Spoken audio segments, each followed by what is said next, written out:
Just always great to talk about what Maryville has cooking. How's your Friday morning doing?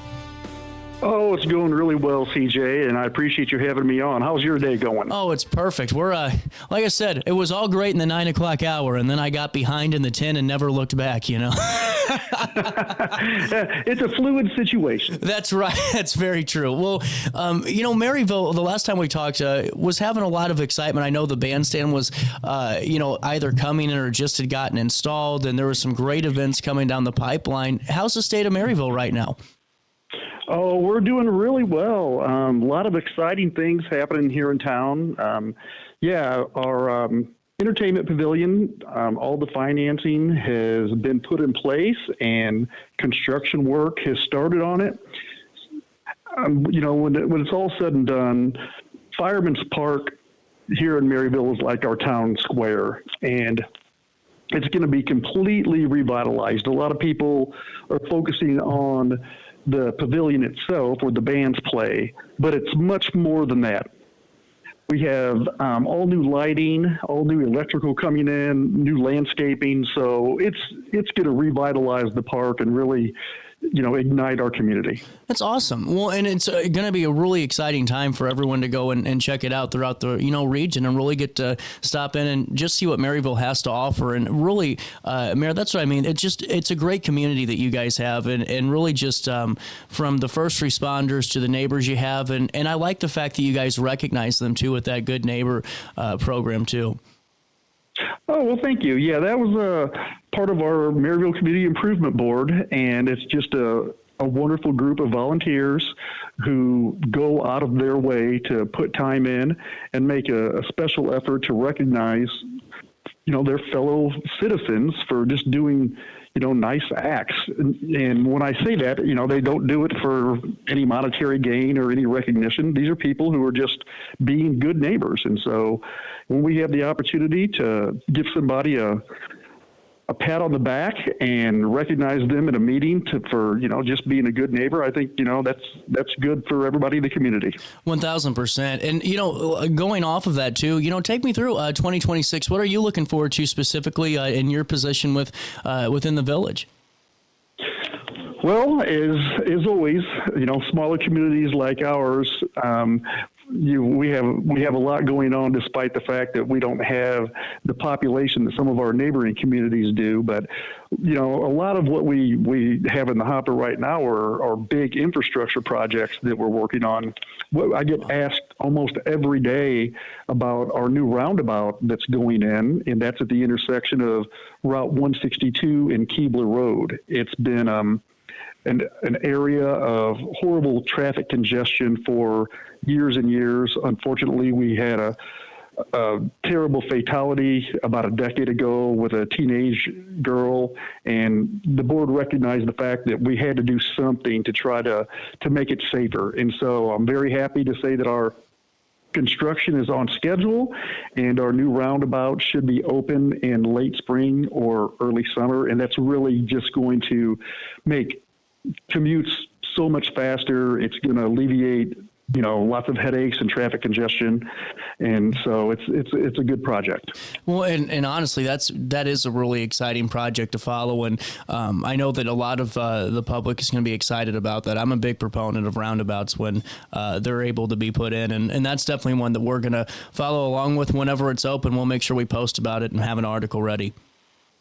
Yeah, I certainly appreciate that. I believe that there's going to be some media coverage coming out regarding it, and it's, when a lot of times people, when they look at communities, they quantify, the growth of a community based on, stores and businesses that are, bright and shiny and new, and of course those are all great things.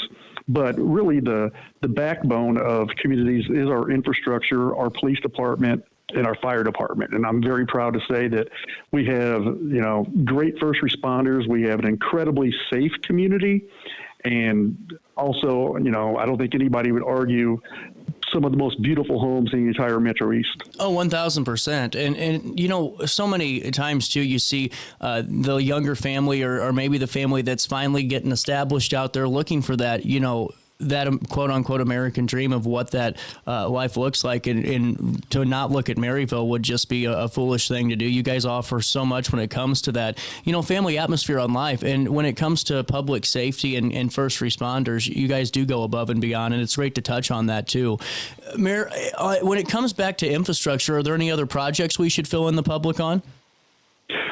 Yeah, Keebler Road, which is the road that intersects with 162 where the roundabout is, we're doing what's phase 3 of the resurfacing project on that, and thankfully that project was funded with funds from IDOT, so it's not costing our taxpayers money out of pocket, and that construction will be completed in early summer as well. This summer, there's quite a few subdivisions that we're going to be doing resurfacing projects on. As is every community, the more you drive on a road in a subdivision, the more cracks and breaks and things like that you're going to have. Mm-hmm. And so we are doing a very strategic targeting of the subdivisions that the roads really need to be, they need to be improved upon. And so we're going to be doing that. Also, several of our sidewalks along West Main Street, they're in really bad shape, and they're older, and so they're not necessarily ADA compliant. And so we're focusing on making them wider and safer that way, because we have a lot of foot traffic on West Main Street. That's the street that leads to our grade school and several of our churches. And so we're addressing those things as well. Fantastic. And, it's great for the public, I'm sure, just to get those notes and plan for that, throughout the next year, and to just, put that mental mark in their calendar and just know that these things are coming. And when we talk, and I love to hear that, you're able to expand those, accessibility points and also the road resurfacing, because it really does do so much, I just think, Mayor, for the morale of a community too. I appreciate that. One thing I'd like to definitely mention before we go is one of the other programs that we have here in our town through the same committee, the Maryville Community Improvement Board, that does the Good Neighbor program, is our Hometown Heroes banners. And like many communities, we like to line our main roadway, which is 159 and Main Street, with banners of our hometown heroes. And when people, oftentimes they've asked me, like, well, what does somebody have to do to be considered a hometown hero? And my simple answer is, be a good citizen of Maryville. Heroes come in all shapes and sizes. It could be a school teacher, it could be a doctor, it could be a community leader. Oftentimes people, fall into the mindset that a hero was either a first responder or somebody in the military, and of course, they are heroic. Right. But a hometown hero can be any citizen who just really is passionate about Maryville and does what they can to make their community and this town better. Well, and I just think that's fantastic. And I've seen those banners, and it's really, I just love the recognition, and it's got to just feel so prideful for those individuals that are recognized and really just are showcased. And, I think it's just great too, Mayor, before I let you go, that you guys really do have so much of that, of the package, whether it's with great parks, homes, great public services like your first responders, but also it just seems like the community has a great relationship within themselves. Can you attest to that, and just the communication maybe you hear from the public, and just the conversations, because it seems like everyone up there is on the same goal? Yeah, and I appreciate you saying that. The truth is, we're, again, being a smaller community, we don't have a ton of administrative employees, and so we rely heavily on volunteers to make our community events happen. And we just have so many people here in Maryville who want to give back out of the goodness of their heart. A good example of that, and before I let you go, we touched the last time we talked about our little museum we have here in town, the Maryville Heritage Museum. I am so thankful and happy to announce that we received a $400,000 grant from the state to make improvements to our museum. And yeah, we'll be doing a groundbreaking on our improvements, which will be the addition of a bathroom to our museum, some ADA compliance issues, because the building, it was built in the early 1900s, so it's not ADA compliant, some HVAC issues. So this is just another way that we will be able to promote and highlight, our hidden gem here in Maryville. And, I have to give a lot of credit to our volunteers who worked really hard, to try to secure this grant funding.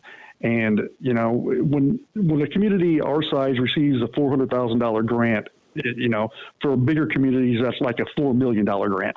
Right. I mean, it's huge. And I'm glad you touch on that too. And I think before I let you go, and it's not really me getting on a soapbox, but so many times, Mayor White, I, want to remind the public, just on how that works. I mean, with the population, because you guys have to fight, I use the term fight, but work a lot harder for, those opportunities and the same amount of funding. And it's really incredible to see those opportunities fall your way. Well, I certainly appreciate that. We're very blessed. One other thing I'll highlight before I let you go is you asked me about some exciting things coming up this summer. There are two things I definitely want to touch on. One is we are going to have our very first disc golf course installed in one of our parks here, Pleasant Ridge Park. And it's something that our Parks and Rec Committee worked very hard on. We secured some grant funding to help with it, and we hope to have it in place and a kickoff ceremony as early as late April of this year. So that's fantastic. Yeah. Come on and play some disc golf with us. Because I'll end up in jail somewhere. I can't throw a disc or I can't hit a golf ball, Mayor. It's dangerous. I think you're selling yourself short. I'll be out there to take a look at it for sure. And what was the other project? Yeah, well, it's not necessarily a project, but we, like the other communities here in Illinois and across the country, we're really going to make a concerted effort to celebrate the 250th anniversary of our country. Fantastic. That's one of the things that we're very patriotic here in Maryville. We love our country. And this 250th anniversary is something that, people shouldn't take lightly. We should take great pride in our country. And so one of the things that we're looking to do, and I'm hoping that it won't, I hope it won't rain us out again, but we're looking to have our first concert at the new entertainment pavilion in our revamped Fireman's Park on the Saturday of Memorial Day. And it'll be a patriotic theme where we're really encouraging people to come out and just celebrate our country over the Memorial Day weekend. And it'll be a great way to launch the new pavilion. And we're going to have a great band out there. So, yeah, throughout this entire year, we're going to promote patriotism here in Maryville. That's fantastic. I think that's absolutely incredible. Mayor White, it's always great talking with you. And anytime you have anything to fill us in on, you're more than welcome on the show. Well, CJ, I certainly appreciate you and all that you do for the community. Your heart is in the right place, and I wish you all the best. Thank you very much. We'll take a quick break, and we'll link everything in a write-up on RiverBender.com. We'll come back and talk with Abby Thurman, Ab's workout plans for a really cool open house, all inspired by wellness.